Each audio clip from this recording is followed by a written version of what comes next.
नमस्कार. भारतातल्या प्रतिष्ठित अशा नॅशनल डिफेन्स अकॅडमीच्या परीक्षेमध्ये 107व्या क्रमांकानं यशस्वी झालेला कोल्हापुरातील एक नवयुवक हर्षवर्धन भोसले ह्याच्याबरोबर आपण थोडीशी चर्चा करणार आहोत आणि त्याच्याकडून जाणीव करून घेणार आहोत की त्यानं ह्या परीक्षेसाठी कशी तयारी केली, काय काय कष्ट घेतले की जेणेकरून जे नवीन इच्छुक जे आहेत त्यांना एक मार्गदर्शनपर अशी ही माहिती असेल. तर आपण हर्षवर्धनकडून जाणून घेऊया. हर्षवर्धन, तुला डिफेन्स सर्व्हिसेसविषयी आवड कशी काय निर्माण झाली? की लहानपणापासून काय आवड होती की घरातल्याने तुला प्रेरणा दिली किंवा काय झालं? जरा सांगशील तर बरं होईल. हो सर, नमस्कार. माझी इनिशियल स्कूलिंग ज्युनियर KG ते 7th Vimala Goenka English medium school इथे झाली. तर जेव्हा मी लहान होतो तेव्हा माझी जी मावशी आहे ती बेळगावमध्ये राहते. तर जेव्हा माझे वॅकेशन्स वगैरे असायचे तेव्हा मी नेहमी त्यांच्याकडे जायचो सुट्टीच्या वेळेला. आणि जी माझी मावस बहीण आहे ती संजीवन पब्लिक स्कूल इथे रेसिडेन्शियल हॉस्टेल असायची. तर जेव्हा मी तिला सोडायला जायचो तेव्हा तिच्याकडनं बघून थोडासा असं इंटरेस्ट डेव्हलप झाला की आपण कुठल्या तरी रेसिडेन्शियल स्कूलला जावं. तर जे माझे काका आहेत, मावशीचे हसबंड, ते सुद्धा माझं सैनिक स्कूलमध्ये राहिलेत. मग त्यांचे जे एक्सपिरियन्स ऐकले होते तर त्याच्यापासून माझे इनिशियल मोटिवेशन स्टार्ट झाले होते. आणि 6th स्टँडर्डमध्ये असताना मी RMS बेलगाम ह्याला व्हिजिट देऊन एंट्रन्स एक्झाम दिली होती. मग तिथे जेव्हा मी RMS बेलगामचं राष्ट्रीय मिलिटरी स्कूल बेलगाम याचं कॅम्पस बघितलं तेव्हापासून मला असं एक फॅसिनेशन डेव्हलप झालं. आणि तेव्हापासून डिसाईड केलं की आपण म्हणजे त्या साईडला माझं इंटरेस्ट डेव्हलप झालं. आणि माझे पंजोबा जे आहेत ते मेजर तुकाराम भोसले आणि माझे आजोबा एअर मार्शल अजय, ते माझे नेहमी रोल मॉडेल असायचे. एक फॅमिली ट्रॅडिशन हा एक मोठा फॅक्टर होता, प्लस तुझा पर्सनल इंटरेस्ट. येस. मग हे सगळं तू इंटरेस्ट डेव्हलप झाल्यानंतर तू तयारी करायच्या दृष्टीनं पहिले सुरुवातीला काय केलंस? म्हणजे राष्ट्रीय इंडियन मिलिटरी कॉलेजमधली एंट्रन्स एक्झाम किंवा त्याची जी तयारी जी होती ती तू कशी केलीस त्याची? सर, जेव्हा मी 6th मध्ये होतो तर the age limit for RIMC is 11.5 to 13 years. 11.5 ते 13 वर्षात आपण ही एक्झाम देऊ शकतो. तर जेव्हा मी 6th स्टँडर्डमध्ये होतो तेव्हा मी मुदाळ तिट्या इथं इनोव्हेटिव्ह पब्लिक स्कूल इथं मी 3 महिन्याचं फास्ट ट्रॅक हे घेतलं होतं, कोचिंग घेतलं होतं. तर राष्ट्रीय मिलिटरी कॉलेजसाठी 3 स्टेजेस असतात: रिटन एक्झाम, इंटरव्ह्यू आणि मेडिकल. तर रिटनमध्ये तीन सब्जेक्ट्स असतात: English, mathematics and general knowledge. तर या तिन्ही सब्जेक्टसाठी मी 3 महिन्यासाठी तिथं तयारी केली होती. तर the basic overview of all the 3 subjects is like पहिला आपल्याला इंग्लिश क्वालिफाय करून मॅथ्समध्ये क्वालिफाय केल्यानंतर मग जी ऑल द सब्जेक्टची टोटल मार्क्स ॲड होते आणि मग final all India merit list out होते. मग त्यातलं फ्रॉम ईच स्टेट एक मुलाला सिलेक्ट करतात आणि मग त्याच्यानंतर इंटरव्ह्यू आणि मेडिकल क्लिअर झाल्यानंतर टोटल 25ची एक बॅच पूर्ण RIMCला सिलेक्ट होते.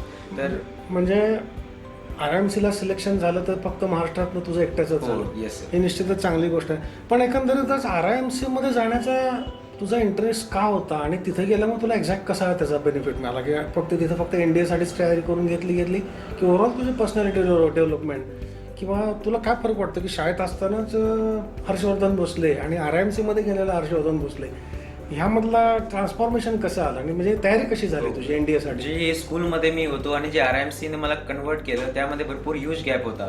जी राष्ट्रीय इंडियन मिलिटरी कॉलेज आहे त्यामध्ये 25 इच स्टुडंट फ्रॉम डिफरंट स्टेट्स असल्यामुळे कल्चरल डायव्हर्सिफिकेशन असतं आणि त्यामुळे जी ओव्हरऑल हॉलिस्टिक पर्सनॅलिटी डेव्हलपमेंट जी होती हे थ्रू 5 years आमचं करून घेतलं. आणि म्हणजे आता जसे माझे 5 years झाले हे मला कळालं सुद्धा नाही की म्हणजे आपल्याला न कळताच त्यांची जी ट्रेनिंग असते, जे त्यांचं रुटीन असतं मिलिटरी रुटीन, ते पूर्ण सेटअप असल्यामुळं त्यातनं थ्रू सगळं SSBची प्रिपरेशन वगैरे ते त्यातनं असं होऊन जाते. तर जे आमचं नॉर्मल रुटीन असतं 8 to 12 पूर्ण मिलिटरी अफिलिएटेड असतं आणि नॉर्मली 8 to 11th आमचं सगळं military routine, games and sports continue असतं. And it's like after 11th आणि 12th आमची NDA रिटनची स्पेशल प्रिपरेशन सुरू होते. म्हणजे खऱ्या अर्थानं तुझे एक 8वी ते 10वी पर्यंत फाउंडेशन झालं आणि 11वी 12वीला एक्झॅक्ट तुमचं NDAसाठी रिटर्न एक्झामचं ट्रेनिंग चालू झालं. मग त्याचं शेड्यूल कसं असायचं? म्हणजे मेजर त्याच्यामध्ये कसा थ्रस्ट असायचा त्याच्यावरती? सर, जी राष्ट्रीय इंडियन मिलिटरी कॉलेज आहे आमचं जे स्पेशल सिलेबस असायचं की आमचं it's like perhaps only college in the India, म्हणजे याचं बोर्ड्स ट्वाईस अ इयर होतं. तर त्यामुळे त्याचं आमचं बेनिफिट की आम्ही जी 11th स्टँडर्ड जी असते ती आमची 3 months अगो संपवून घेतात आणि जी आमची 12th स्टँडर्ड जी असते ती लवकर स्टार्ट करतात. कारण का जो NDAचा मॅथचा सिलेबस असतो तो 11th 12th प्लस सम मिसलनेस सब्जेक्ट्स असतात. तर त्यामुळं 11th स्टँडर्ड लवकर संपवून जी 12thची जी ओव्हरऑल कॉन्सेप्ट्स आणि मॅथ्सचे जे टॉपिक्स असतात ते लवकर आमचे स्टार्ट करतात. आणि इट्स लाईक माझी जी एक्झाम होती ती एप्रिल 2020ला होती. तर आमचं जो 12th स्टार्ट झाली आमची अराउंड सप्टेंबर 2019 2019 आणि एप्रिलपर्यंत आमची सगळी तयारी रिटर्नची झाली होती.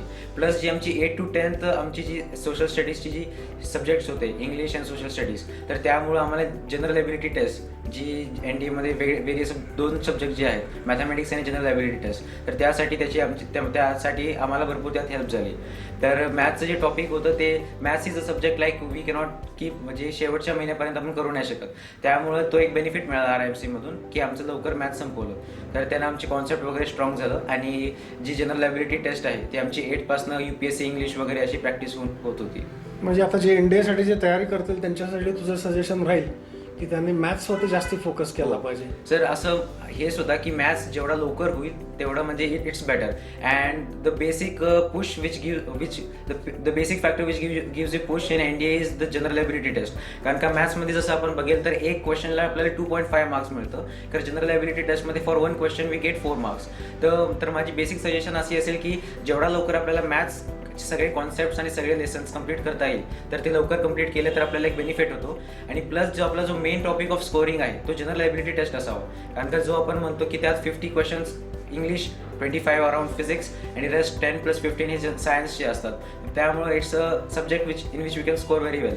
तर मला असं वाटतं की मॅथ्स आपण लवकर कव्हर केल्यानंतर लवकर करून घेतलं रिव्हिजन जेव्हा आपली मॅथ्सची चालू असते त्या टाइममध्ये आपण GAT जनरल एबिलिटी टेस्टमध्ये पुश करून आपल्याला चांगली स्कोरिंग करू शकतो. आणि यासाठी तू फक्त टेक्स्टबुकवरतीच ह्याचा भर दिलास की बाकी कुठल्या NCERT बुक्स वगैरे तुम्ही जास्त करून वापरले मॅथ्ससाठी? Yes sir, for maths initially आम्ही जी NCERT कॉन्सेप्ट्स वगैरे सगळे आम्ही कुठल्या स्टँडर्ड पासूनची? Sir actually 5th standard? No sir, 5th standard onwards सगळी books? It's like for entrance आमची जी RIMCसाठी एंट्रन्स झाली होती तेव्हा 6-7ची पूर्ण RD शर्मा NCERT हे सगळे रेफर करून आमची एंट्रन्स एक्झाम क्लिअर झाली होती. कारण जी NDA साठी बेसिक होतं ते 11th आणि 12th. Yes sir, 10th, 11th, 12th आणि जे बेसिक फोकस असतं ते 11th आणि 12thच्या मॅथ्सवरती असतं. तर त्यासाठी आम्ही जे सगळे कॉन्सेप्ट वगैरे क्लिअर केले ते पहिले NCERTवरनं. Then there is a book Arihant study package. तर त्यात जे बेसिक लास्ट इयर्स क्वेश्चन्स तर त्या थ्रू आम्ही म्हणजे प्रॅक्टिस वगैरे केली आणि in the end is like 1 month before exam we just keep revising the topics and formulas.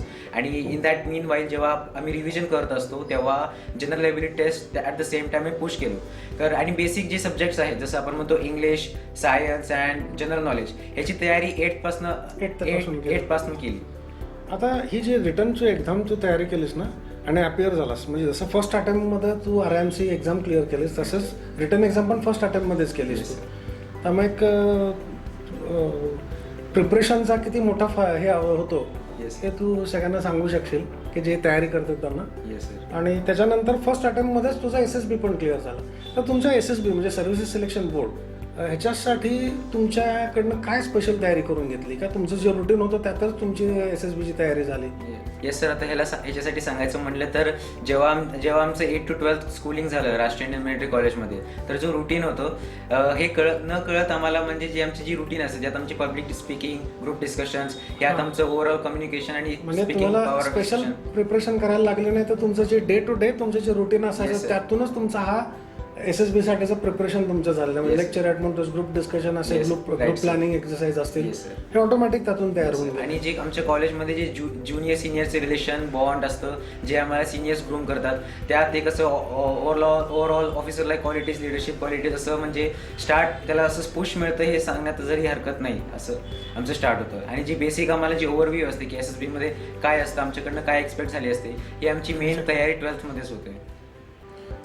आता मला सांग तू की तुझा 107 रँक ऑल इंडिया रँकिंग आहे आणि तुला नेव्ही मिळालं. तुला लहानपणापासून नेव्हीचीच आवड होती? नाही सर, ॲक्च्युली माझी इनिशियली इंडियन एअरफोर्समध्ये फ्लाईंगसाठी माझी प्रायोरिटी होती. मग नेव्ही कसं काय सिलेक्ट केलं? It happened. Yes sir, it happened because my first preference was Air Force flying, but after clearing my ND returns and SSB in medical जी माझी right I मध्ये 6/9 vision आली तर त्यामुळे आय वॉज टेम्पररी 6/6 विजन पाहिजे होती. So माझी second preference navy होती. म्हणजे ज्यांना एअरफोर्स जॉईन करायचं त्यांना पहिल्यांदा ही गोष्ट बघितली पाहिजे आपल्याला त्या असलेल्या स्टँडर्ड्समध्ये आपली आयसाईट आहे की नाही. एक्झॅक्टली. पण ठीक आहे, हरकत नाही. पण नेव्ही एक खूप चांगलं करिअर आहे, चॅलेंजिंग आहे आणि ओव्हरऑल म्हणजे आता नेव्ही मग हे गेल्यानंतर तुझं म्हणजे करिअर प्रोग्रेशनविषयी तुला थोडंफार काही विचार केला असेल की अरे आपण एअरफोर्समध्ये जाणार होतो आणि आता नेव्ही मिळालं आपण राईट सर. थोडा काय विचार केला असेल नेव्हीविषयी काही? येस सर, मी फर्स्ट प्रेफरन्स आणि सेकंड प्रेफरन्स इन केस आहे तर थोडी आयडिया होती की जर एअरफोर्स फ्लाईंगमध्ये ट्राय केलं आणि जर 3 वर्षात जर माझा डोळ्याचा नंबर गेला असं आयुर्वेदिक ट्रीटमेंट किंवा असं केली तर मी नेव्हीमध्ये फ्लाईंग सेट घेणार आणि इन केस जर नाही झाली तर एक्झिक्युटिव्हमध्ये करिअर परस्यू करणार. ओके. आणि आता आपल्या इथं बऱ्याच जणांना गायडन्सचा एक अभाव असतो की नॅशनल डिफेन्स अकॅडमी एक नॅशनल लेवलची एक्झाम आहे की ज्याला लाखाच्या संख्येमध्ये मुलं बसतात, SSB इंटरव्ह्यू आल्या, ह्या सगळ्या गोष्टी करायसाठी तुला असं वाटतं की कोल्हापूरमध्ये काय गोष्टी नेमकी घडायला पाहिजे आहेत की त्यांना मार्गदर्शन मिळेल आणि मोठ्या संख्येनं लोक जातील? कारण NDA सारखी जी एक ट्राय सर्व्हिस अकॅडमी जी आहे ती महाराष्ट्रात आहे, पण लोक म्हणतात महाराष्ट्रातले हे तिथंच कोण असतच नाही कोण. तर आपल्या भागामध्ये एक तर मार्शल ट्रॅडिशन आहे कोल्हापूर आणि आसपासच्या परिसरात, पण इथं अधिकार म्हणून जाणारे फार कमी आहेत. तर ह्यांच्यासाठी तुझं काय सजेशन राहील की त्यांनी कशा पद्धतीने तयारी केली पाहिजे? येस सर, जसं तुम्ही म्हटलं की आपल्या भागात भरपूर कमी मुलं जातात, तर मला असं वाटतं की म्हणजे जी अवेअरनेस लेवल होती ती लोअर क्लासेसमध्ये कमी आहे. कारण का युजली जी आपण जसं म्हटलं की जे प्रिपरेटरी इन्स्टिट्यूट्स आहेत like SPI, RIMC, military school, सैनिक स्कूल, त्यांना म्हणजे असं बेनिफिट का होतं की त्यांचं जे रुटीन वगैरे असतं त्यामुळे त्यांना असं एक ओव्हरव्ह्यू मिळालं असतं, एक्सपोजर मिळालं असतं मिलिटरी बॅकग्राऊंडला. मग ही जी अवेअरनेस आहे ती लोअर क्लासेसमध्ये नाही आहे आणि ही 10th किंवा 10th जे नंतर 11th इथं ज्या रेसिडेन्शियल स्कूल्स आहेत किंवा इथे जे ज्युनियर कॉलेजेस आहेत त्यांच्यामध्ये हे होऊ शकतं त्यांनी जर का अशा पद्धतीनं त्यांचा सिलेबस आणि हे केलं तर प्लॅन केलं तर होऊ शकतं. Yes sir.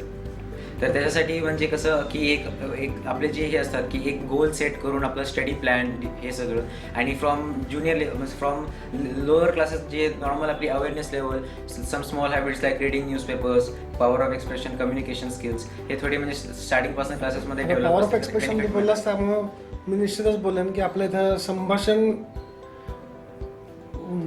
म्हणजे हे कम्युनिकेशन स्किल्स जास्त करून इंग्लिशवर फोकस द्यायला पाहिजे. इथला इंटरव्ह्यू काही मराठीत असत नाही किंवा हिंदीत असत नाही, सिलेक्शन बोर्डमध्ये नाही सर, पूर्णपणे इंग्लिशमध्येच असला पाहिजे. मग त्याच्यावरती मेन इथं फोकस पाहिजे. येस आणि इव्हन इट्स नॉट कंपल्सरी की फक्त सगळं परफेक्ट इंग्लिश असायला पाहिजे. द बेसिक आयडिया की व्हॉट एव्हर यू थिंक, जो आपण विचार करतो ते आपल्या आपल्याला एक्सप्रेस करता येते की नाही, जे आपण थिंक करतो, जो आपण विचार करतोय ते पुढच्याला समजवता येते की नाही, हा बेसिक आयडिया होता पॉवर ऑफ एक्सप्रेशनचा. म्हणजे ह्याच्यावरती जास्त लक्ष द्यायला पाहिजे. म्हणजे स्कूल लेवलवर लेवलमध्येच हे व्हायला पाहिजे असं तुझं सजेशन. Right sir. ठीक आहे. म्हणजे एक तुझा अनुभवाचा बऱ्याच लोकांना उपयोग होऊ शकेल आणि एक मोटिवेशन पण राहील की बाबा कोल्हापुरातून एक मुलगा जो अतिशय कष्ट करून RIMCची एक्झाम देतो आणि महाराष्ट्रात एकमेव असा तो ते रिप्रेझेंट करतो ट्रेनिंगच्या काळामध्ये आणि 5 वर्ष पूर्ण झाल्यानंतर NDA साठी सिलेक्ट होणं, ते सुद्धा भारतातून 107व्या रँकमधून. तर ही गोष्ट निश्चितच ज्या पालकांना आपल्या मुलांना NDA साठी घालायचं आहे किंवा ज्या मुलांना आपल्याला NDAमध्ये स्वतःसाठी सिलेक्शन करून घ्यायचं आहे त्यांच्यासाठी ही गोष्ट निश्चितच प्रेरणादायी ठरेल. आमचा नेहमीच असा प्रयत्न राहील की जे असे यशस्वी आहेत मुलं की ज्यांनी NDAमधून, कंबाईंड डिफेन्स सर्व्हिसेसमधून किंवा आफ्टर इंजिनिअरिंग असं ज्यांनी यश मिळालेलं आहे, तर त्यांचा एक अनुभव शेअर करून त्याच्यातून लोकांना एक प्रेरणा मिळेल आणि त्यांच्याकडून काही गायडन्स मिळेल अशा पद्धतीने आम्ही नेहमीच प्रयत्न करत असतो. तर हर्षवर्धन, तुला तुझ्या भावी करिअरसाठी शुभेच्छा. Thank you sir. कारण अलीकडच्या काळामध्ये कोल्हापूरतून नौदलात अधिकार म्हणून गेलेले फार कमी लोक आहेत. तसेही कमी असतात महाराष्ट्रातून, पण कोल्हापूरातून कमी आहेत. तर त्यातला तू एक आहेस. त्यामुळे सर्व कोल्हापुरातल्या नागरिकांना तुझा एक अभिमान वाटेल की कोल्हापूरचा एक मुलगा नौदलामध्ये अधिकारी म्हणून असेल म्हणून. त्यामुळं तुला भावी करिअरसाठी, NDAमधल्या ट्रेनिंगसाठी, नंतर नेव्हल अकॅडमीमधल्या ट्रेनिंगसाठी खूप खूप शुभेच्छा. थँक्यू. आणि जशी तू इच्छा केलेली आहेस की कदाचित नॅचरली जर का तुझ्या आयसाईट एकदम 6x6 जर का झाली आणि तुला फ्लाईंग ब्रांचमध्ये मिळालं तर नेव्हलमध्ये फ्लाईंग ब्रांचमध्ये जाण्यासाठी तुला परत एकदा शुभेच्छा देतो मी. Thank you sir. आणि बाकी आणि तुला काही सजेशन कोणाला काही द्यायचे असतील तर तू सांगू शकतोस की काय करायला पाहिजे. कारण हे तू सगळं सांगितलंस, पण ह्याच्यामध्ये कष्ट काय होते हे थोडासा पार्ट तू जर का सांगितलं असतं जास्त होईल. कारण हे काही जेव्हा सांगतो तसं एवढं इझी नाही आहे. हे मलाही कल्पना आहे, कारण तू काय कष्ट घेतलेस आणि तुझ्या घरातल्यांनी सुद्धा यासाठी किती कष्ट घेतले. कारण घरातल्यांच्या सपोर्टशिवाय हे शक्य नसतं. त्यामुळे जसं आहे तुझं यश आहे तसं तुझ्या घरातल्यांचं यश आहे. तर थोडक्यात तुझे कष्ट म्हणजे काय करायला पाहिजे हे जरा तू सांग. कारण आत्ताची पिढी फक्त स्वतःला मोबाईलमध्ये त्यांनी गुंतवून घेतलेलं आहे. तर त्यांनी काय करायला पाहिजे, कसा फोकस असायला पाहिजे आणि त्यांनी काय केलं पाहिजे.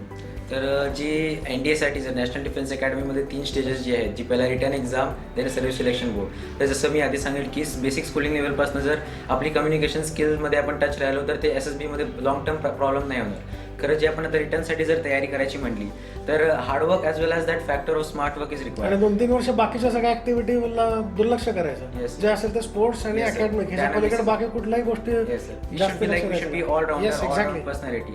And it's like G NDA साठी जी रिटर्नची तयारी होती ती बेसिकली 11th आणि 12th 12 मध्येच केली आणि पाहिजे. त्याच्या आधी जी असते ती पूर्ण आपण overall personality development, self help असं त्याच्याकडे फोकस केलं तर म्हणजे इट वुड बी बेनिफिशियल असं. Definitely. And for written work जसं आपण म्हणतो की थोडे around with hard work we require smart work. कारण का it's like hard work use the intensity power, आपल्याला शक्ती मिळते आणि जे स्मार्ट वर्क असतं ते आपल्याला डिरेक्शन देते की हां, आणि ती कॉन्फिडन्स देते.